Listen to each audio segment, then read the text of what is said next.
दोस्तों, आज की स्टोरी है जब राजा परीक्षित के राज्य में कलयुग आता है तो राजा परीक्षित की 7 दिन में मौत हो जाती है। तो दोस्तों, अगर वीडियो अच्छा लगे तो चैनल सब्सक्राइब कर देना। वीडियो में आगे बढ़ते हैं। एक दिन जब राजा परीक्षित जंगल में शिकार खेलने गए तो अचानक कलयुग उनके सामने आ जाता है। राजा परीक्षित कहते हैं, इस प्रकार हमारा मार्ग रोकने वाले कौन हो तुम? कलयुग कहता है, महाराज परीक्षित, मैं कलयुग हूँ और काल की आज्ञा से इस धरती पर अवतरित हुआ हूँ। अब मैं आपके राज्य में प्रवेश करने वाला हूँ। राजा परीक्षित कहते हैं, तुम्हारी ये धृष्टता, तुम्हारा ये साहस कि तुम पांडव वंशी परीक्षित के होते हुए उसकी धरती पर उतरना चाहते हो, इस सृष्टि का धर्म नाश करना चाहते हो। इससे पहले मैं तुम्हारा नाश कर दूंगा।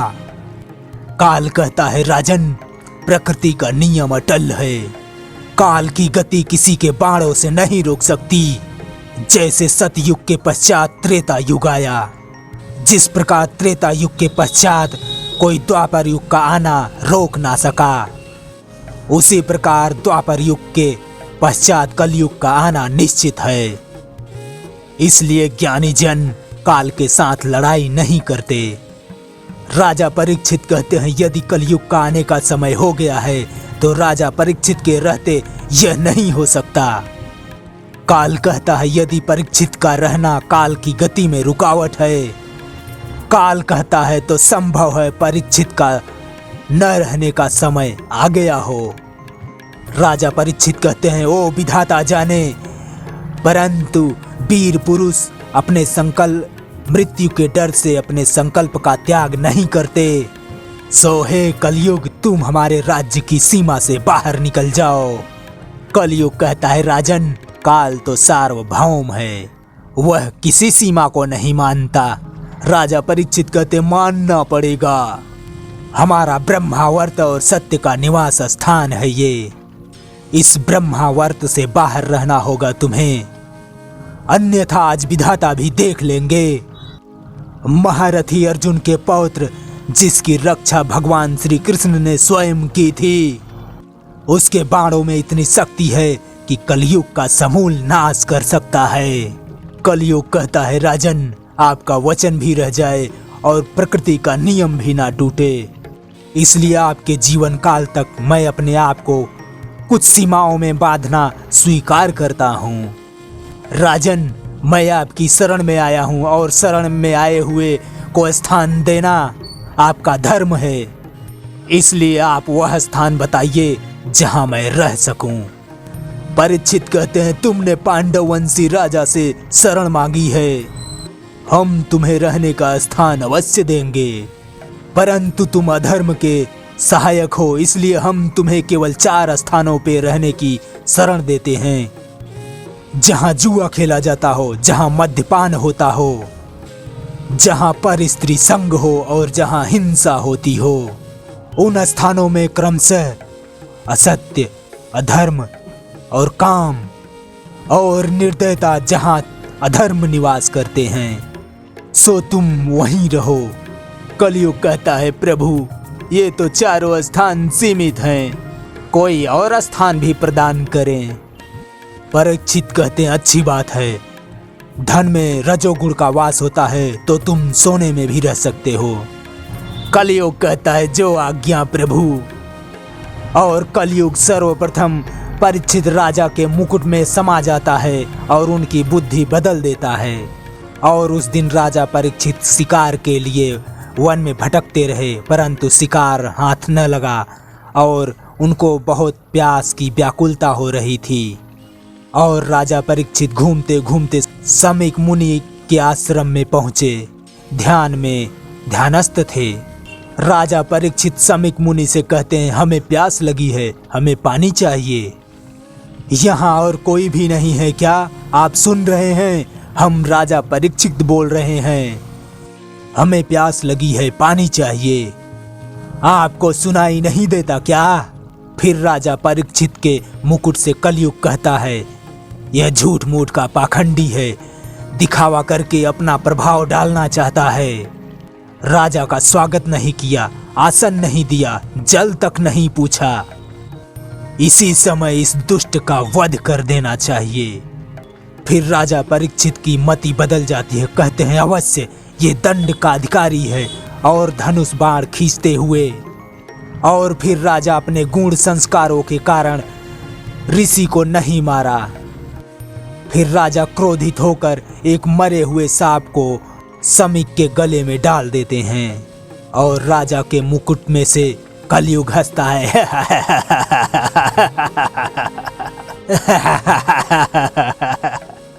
और समीक मुनि का पुत्र श्रृंगी बहुत ही तेजस्वी बालक था। दूसरे ऋषि कुमारों ने वहां जाकर उसे सारा वृत्तांत सुनाया कि किस प्रकार एक राजा ने तुम्हारे पिता का तिरस्कार किया है। अपने सहपाठियों की बात सुनकर बहुत क्रोधित हुआ वो, और उसी समय नदी का जल अंजलि में भरकर उसने राजा को श्राप दे दिया। फिर श्रृंगी ऋषि कहते हैं, जिस अभिमानी मूर्ख राजा ने हमारे महान पिता का ऐसा घोर अपमान किया है, वही महापापी आज से 7वें दिन तक्षक नाग के काटने से प्रचंड विषाग्नि में जलकर भस्म हो जाएगा। यह मेरा श्राप इस धरती पर किसी टालने से नहीं टल सकता। जब समीक ऋषि ध्यान मुद्रा से जागते हैं, यह विनोद मेरे साथ किसने किया था?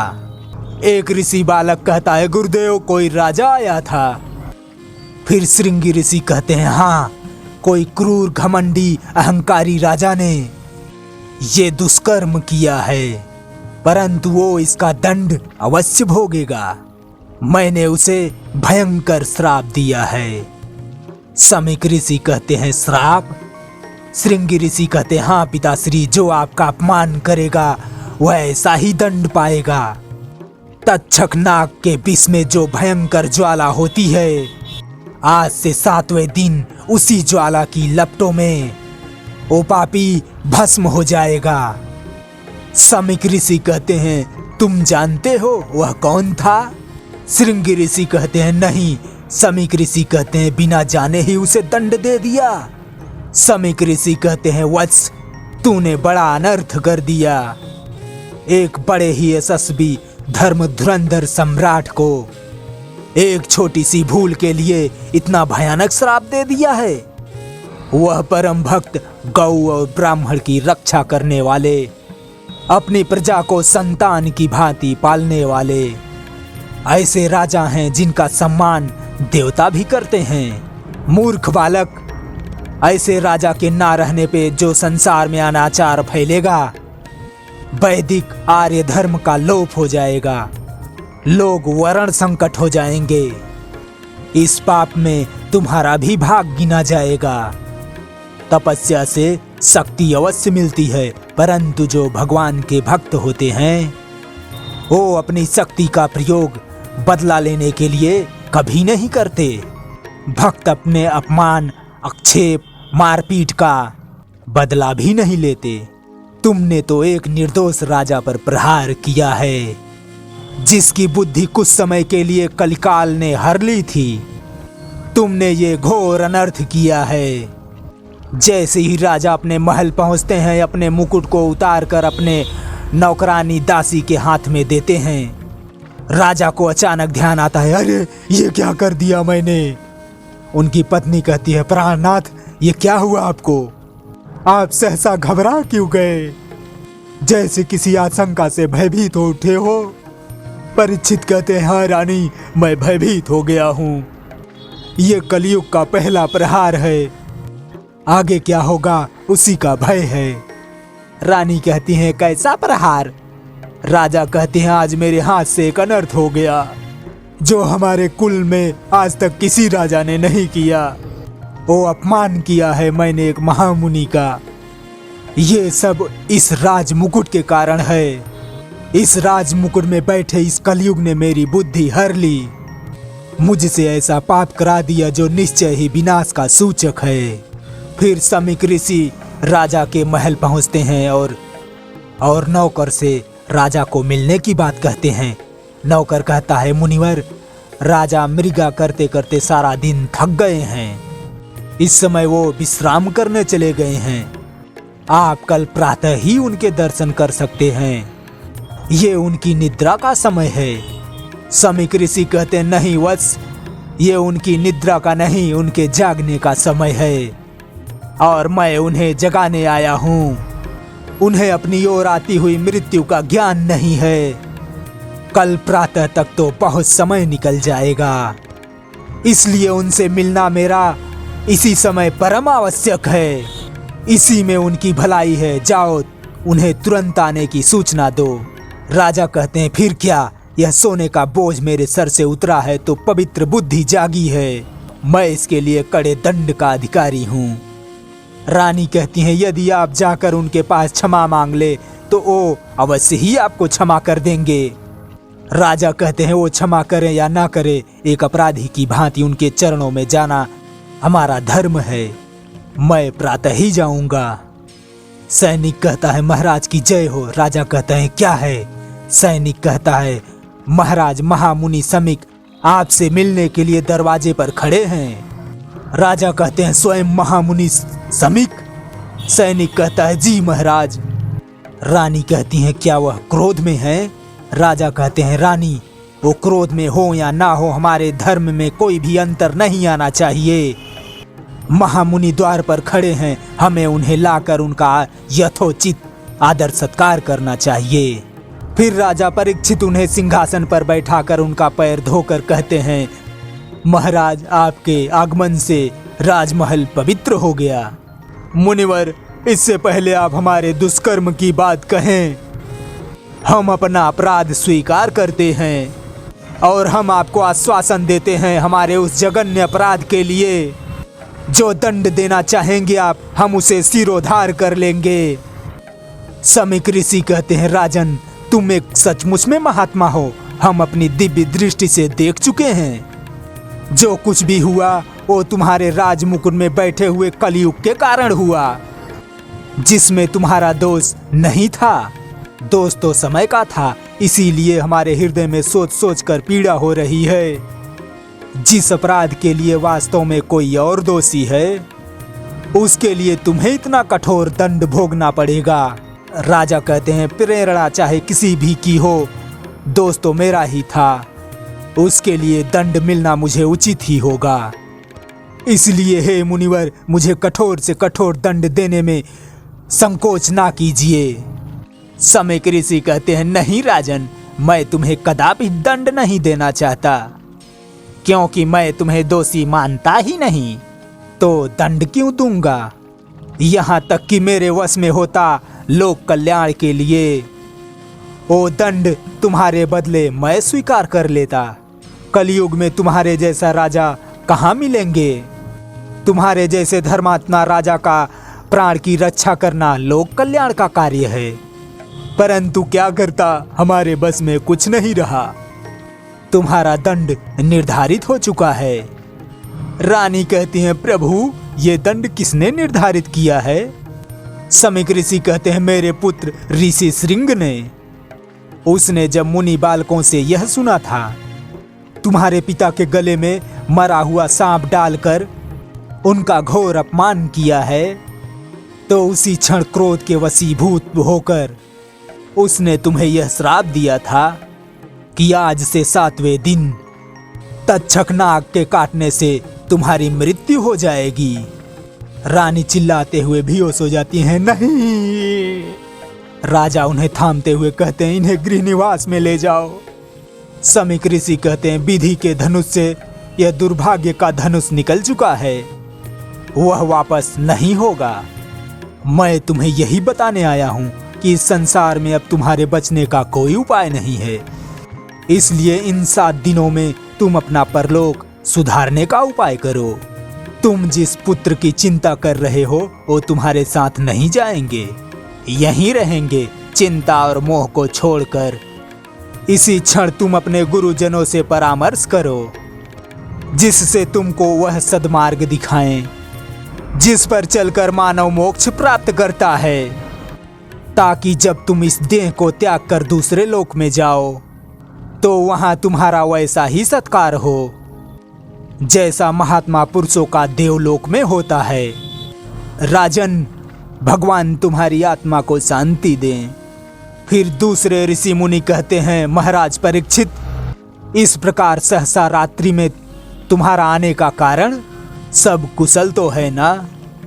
परीक्षित कहते हैं, गुरुदेव मुझे अभी अभी पता चला है, महामुनि समिक के पुत्र श्रृंग ऋषि ने मुझे श्राप दिया है, जिससे आज से 7वें दिन मेरी मृत्यु हो जाएगी।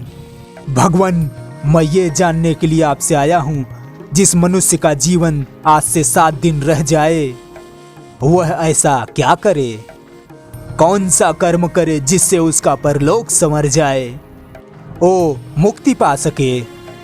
ऋषि मुनि कहते हैं, राजन, जिसे मुक्ति की कामना हो उसके पास एक ही मार्ग है, भक्ति का मार्ग। राजा कहते हैं, परंतु प्राणी के मन में भक्ति का प्रवाह कैसे प्रवाहित हो, भक्ति का बीज किस तरह अंकुरित हो, इसका कोई सरल साधन हो?